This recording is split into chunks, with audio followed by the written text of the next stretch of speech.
यहाँ पर मैं आप लोगों को मुख्तसरन एक वाकया बताता चलता हूँ। वो ये कि किसी का ऊँट चरता हुआ किसी के खेत में घुस जाता है। हातिब बिन कैस का वाकया कुछ इस तरह है कि उसके यहाँ एक मेहमान आता है, तो वो मेहमान को लेकर के बाजार की तरफ जाता है। बाजार में एक बहुत ही बदमाश और फसादी में आदमी मौजूद था। इस तरह की छोटी छोटी मासूम बच्चियों को वहाँ पर लोग मार दिया करते थे, गड्ढा में वो लोग धकेल दिया करते थे।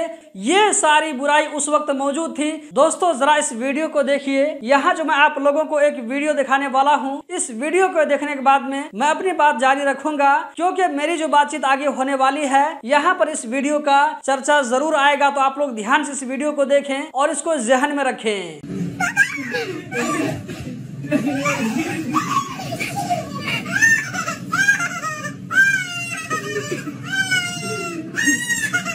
दोस्तों समाज में कई लोग ऐसे होते हैं जो कि नफरत फैलाने का काम करते हैं। उन लोगों के मुंह से आप लोगों ने कभी न कभी जरूर सुना होगा कि अगर इस्लाम को तुम लोग पढ़ना चाहते हो, इस्लाम के बारे में अगर जानना चाहते हो, तो इस्लाम को समझने के लिए मोहम्मद के जीवन को पढ़ना पड़ेगा, उनके चरित्र को देखना होगा कि उनका चरित्र कैसा था, उसके बाद ही इस्लाम समझ में आएगा।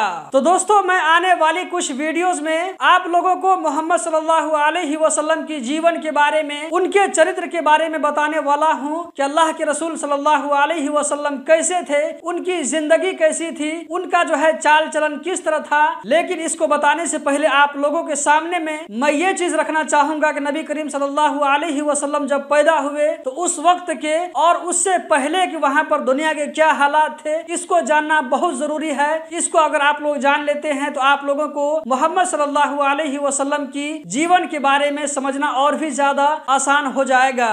नबी अकरम सल्लल्लाहु अलैहि वसल्लम के इस दुनिया में आने से पहले या ये कि इस दुनिया में आने के वक्त में भी लोग जात बिरादरी में बटे हुए थे। हर लोगों का अपना अपना वहाँ पर रूल होता था। वो लोग किसी बादशाह के तहत नहीं रहते थे। हर कबीला का अपना अपना वहाँ पर रूल होता था। जो मर्जी होती थी वो लोग करते थे। वो लोग किसी की बात नहीं मानते थे। जब छोटी छोटी बात के लिए लड़ाई होती थी तो वो लड़ाई 1 महीना 2 महीना या ये कि 1 साल 2 साल के लिए नहीं चलती थी, बल्कि 40-40 साल तक वो जंग चलती थी। उसके बाद में जाकर के वो लड़ाई खत्म होती थी। आप ऐसा करें कि आप कागज कलम ले लें और कागज के अंदर में कलम के जरिए आप लिखना शुरू कर दें कि दुनिया में कौन कौन सी चीज जो है समाज के लिए खतरा है, समाज के लिए अच्छी चीज नहीं है। तो आप जिन जिन चीजों को भी कागज में मेंशन करेंगे, कागज में लिखेंगे, वो सारी बुराई वहाँ के लोगों में मौजूद थी। चाहे वो चोरी करना हो या ये कि डाकाजनी करना हो, इसी तरह जिना करना हो, कमजोरों के ऊपर में जुल्म करना हो, नाइंसाफी करना हो, यतीम का माल खाना हो, शराब पीना हो, इसी तरह जुआ खेलना हो।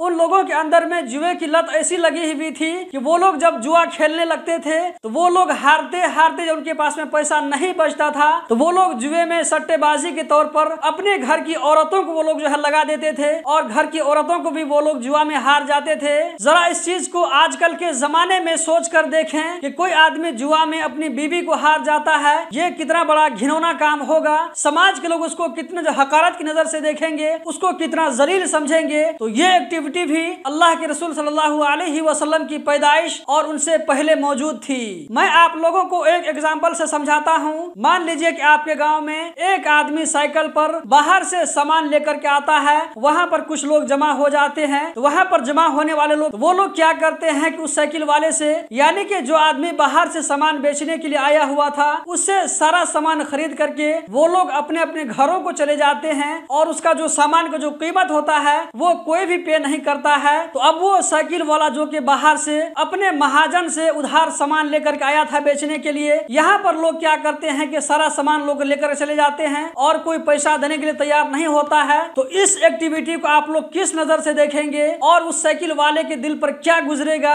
जो इतनी बड़ी उम्मीद लेकर के आया था कि हम कुछ सामान बेचेंगे तो हमको कुछ पैसा मिलेगा, महाजन का भी कर्जा उतार देंगे, अपने बीवी बाल बच्चों का पेट भरेंगे। लेकिन यहाँ पर मामला क्या होता है कि सारे लोग सामान लेकर के भाग जाते हैं, पैसा देने के लिए कोई तैयार नहीं होता है। जरा तसव्वुर कीजिए आजकल के जमाने में अगर इस तरह कोई काम करता है तो ये कितना बड़ा जुल्म और नाइंसाफी की बात होगी। सेम यही चीज अल्लाह के रसूल सल्लल्लाहु अलैहि वसल्लम की पैदाइश से पहले मौजूद थी कि अरब के अंदर में जो बाहर के जो वहाँ पर ताजिर लोग बिजनेसमैन आते थे सामान लेकर के, चाहे वो ऊंट के जरिए हो, घोड़े के जरिए हो, तो वो लोग वहाँ पर क्या करते थे कि उस बिजनेसमैन से सामान खरीद करके अपने घरों को भाग जाते थे और वो ताजिर इधर उधर परेशान फिरता था, सबके पास में फरियाद लेकर के जाता था कि हमारा सामान फलाने ले लिया, उसने ले लिया और हमको पैसा नहीं दे रहा है, हमको इंसाफ चाहिए, हम कहाँ जाएं इंसाफ लेने के लिए। दोस्तों उस वक्त का यही माहौल था।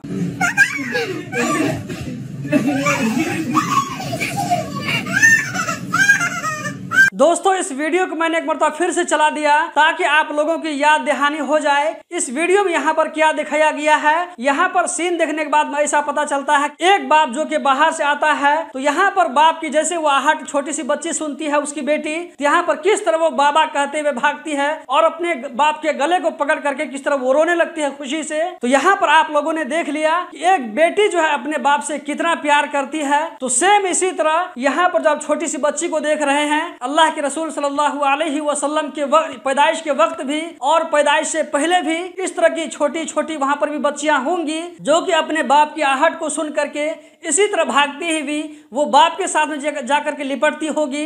लेकिन उस वक्त का माहौल क्या था आप लोगों को यहाँ पर बताता चलूं कि इस तरह की छोटी छोटी बच्चियों को उनके बाप गड्ढा खोद करके इस तरह की फूल जैसी मासूम बच्चियों को वहां पर दफन कर दिया करते थे। इस तरह की छोटी छोटी मासूम बच्चियों को वहां पर लोग मार दिया करते थे, गड्ढा में वो लोग धकेल दिया करते थे, इसी तरह वो लोग सर को धड़ से जुदा कर दिया करते थे। ये सारी बुराई उस वक्त मौजूद थी।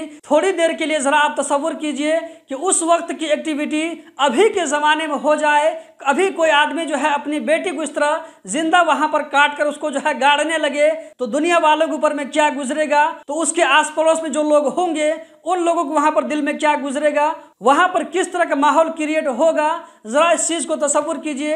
अल्लाह के रसूल सल्लल्लाहु अलैहि वसल्लम की पैदाइश और पैदाइश से पहले अरब के हालात कुछ इसी तरह थे, वहां पर अपनी बच्चियों को वो लोग जिंदा गाड़ दिया करते थे। उस वक्त औरतों का समाज में कोई भी वैल्यू नहीं था, सिर्फ जिनसी तस्कीन का एक सामान समझा जाता था। मैं एक एग्जाम्पल से समझाना चाहता हूं कि आजकल जब बच्चे बड़े होते हैं तो वो लोग बाप की प्रॉपर्टी में वो लोग आपस में जब उसको तकसीम करते हैं, अंश बंटा करवाते हैं, तो सेम इसी तरह अल्लाह के रसूल सल्लल्लाहु अलैहि वसल्लम की पैदाइश और उससे पहले वहां पर जो औरतें हुआ करती थी वो भी प्रॉपर्टी की तरह आपस में तकसीम की जाती थी। इसी तरह उस वक्त जो प्रॉपर्टी तकसीम होती थी तो सिर्फ लड़कों को हिस्सा मिलता था, लड़कियों को कुछ भी हिस्सा नहीं मिलता था, बल्कि लोग लड़कियों को बोझ समझते थे और इसको अपने कांधों से उतारना समझते थे। इसके लिए सबसे आसान तरीका उन लोगों को यही लगता था कि अपनी अपनी बच्चियों को वो लोग जिंदा गाड़ दिया करते थे। इंसाफ का नामो निशान नहीं था। जिसके हाथ में लाठी थी भैंस उसी की मानी जाती थी, यानी कि जो समाज में ताकतवर था उसी का हुक्म वहां पर चलता था, कमजोर की वहां पर कुछ भी नहीं सुनी जाती थी। यहाँ पर मैं आप लोगों को मुख्तसरन एक वाकया बताता चलता हूँ, वो ये कि किसी का ऊँट चरता हुआ किसी के खेत में घुस जाता है, जिसकी रखवाली एक औरत कर रही थी, तो उस औरत ने उस ऊँट को मार करके खेत से निकाल दिया। उस पर ऊँट वाले ने क्या किया कि औरत को आकर के पिटाई किया। अब दोनों तरफ से जिसकी ऊँट थी और जिस तरफ से औरत थी, दोनों खानदान वाले आपस यहाँ पर लड़ना शुरू हो जाते हैं। आपस में जबरदस्त खूनरेजी चलती है और 40 साल तक ये जंग चलती रहती है। 40 साल के बाद ये जंग खत्म होती है। जरा तसव्वुर कीजिए आजकल के ज़माने में अगर किसी की भैंस अगर किसी दूसरे के खेत में घुस जाती है तो ये बहुत ही मामूली बात समझी जाएगी। मेरे ख्याल से जो है छोटा मोटा मामला समझा जाएगा, ये इतना तूल नहीं पकड़ेगा। लेकिन इस तरह की छोटी छोटी बात उस वक्त 40-40 साल तक जंगों का बाइस बनती थी। यहाँ पर मैं आप लोगों को एक और छोटा वाकया सुनाता चलता हूँ, जिससे आप लोगों को अंदाज़ा होगा कि अल्लाह के रसूल सल्लल्लाहु अलैहि वसल्लम के ज़माने में हालात कैसे थे। अगर आप लोग गूगल पर सर्च करेंगे हातिब बिन कैस तो आप लोगों को इसका वाकया मिल जाएगा। हातिब बिन कैस का वाकया कुछ इस तरह है कि उसके यहाँ एक मेहमान आता है, तो वो मेहमान को लेकर के बाजार की तरफ जाता है। बाजार में एक बहुत ही बदमाश और फसादी आदमी मौजूद था जिसका नाम था यजीद बिन हारिस। यजीद बिन हारिस जब उस मेहमान को देखता है तो उसको ऐसा लगता है कि बाजार में एक नया आदमी आ गया है। उसके दिमाग में एक नई शरारत सूझती है। उसके पास में कोई यहूदी मौजूद था। उस यहूदी से वो यजीद बिन हारिस क्या कहता है, अगर तुम इस मेहमान को कमर पर एक लात मार के आओगे तो मैं तुमको अपनी कीमती चादर हदिया में दे दूंगा। ये सुनकर यहूदी कहता है कि मैं ऐसा कर लूंगा, तुम मुझे चादर दे दो। यजीद बिन हारिस उसको चादर दे देता है। वो यहूदी जाकर के उस मेहमान के कमर पर एक लात मारता है, जिससे वो मेहमान गिर जाता है और वो मेहमान हातिब बिन कैस को आवाज़ देता है। हातिब बिन कैस जब वापस आता है और अपने मेहमान को इस हालत में देखता है तो फौरन वो तलवार खींच करके उस यहूदी की गर्दन को उड़ा देता है। तो उसके बाद जो यहाँ पर लड़ाई शुरू होती है, दो खानदान के दरमियान जो यहाँ पर दुश्मनी शुरू होती है, उसकी वजह से हजारों औरतों को बेवा होना पड़ता है, हजारों बच्चों को यहाँ पर यतीम होना पड़ता है। उसके बाद जाकर के ये जंग खत्म होती है। वो लोग इतने ज्यादा बेरहम होते थे कि चाहे वो हंसी मजाक ही में क्यों न हो, अगर जानवर का कोई हिस्सा पसंद आ जाए, मान लीजिए किसी जानवर का किसी को कान पसंद आ गया मजाकी मजाक में, तो वो लोग क्या करते थे कि उस जानवर का कान वो लोग काट करके पका कर खा जाते थे। इसी तरह वो लोग टाइम पास करने के लिए क्या करते थे, किसी जानवर को वहां पर जो है खंबा में कहीं पर बांध देते थे और चारों तरफ से लोग निशाना लगाते थे कि किसका निशाना सही पर जाकर के बैठता है। आप इससे अंदाजा लगा सकते हैं कि वो लोग उस वक्त कितने बेरहम थे। मतलब कि जिसको जिस वक्त जो दिल चाहा उस काम को वो लोग पूरा करने के लिए लग जाते थे, किसी का उन लोगों को डर और खौफ नहीं होता था। इस तरह का जुल्म वाला काम सिर्फ अरब के अंदर ही नहीं बल्कि अरब से बाहर में भी था। चुनांचे हिंदुस्तान के बारे में कहा जाता है कि वहां पर उस वक्त इस तरह का रिवाज था कि अगर शौहर का डेथ हो जाता था तो उसके चिता में उसकी बीवी को भी जलाया जाता था। औरत एक मनहूस चीज तस्वुर की जाती थी।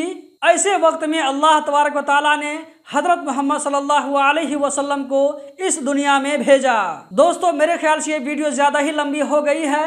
अगली वीडियो में आप लोगों को इसके बाद का वाकया, नबी करीम सल्लल्लाहु अलैहि वसल्लम के इस दुनिया में तशरीफ लाने के बाद के हालात आप लोगों को मैं आने वाली वीडियो में बताता रहूंगा। तो आप लोग इस चैनल के साथ में जुड़े रहें। अगर आप इसको YouTube पर HA मीडिया पर देख रहे हैं तो चैनल को सब्सक्राइब करें।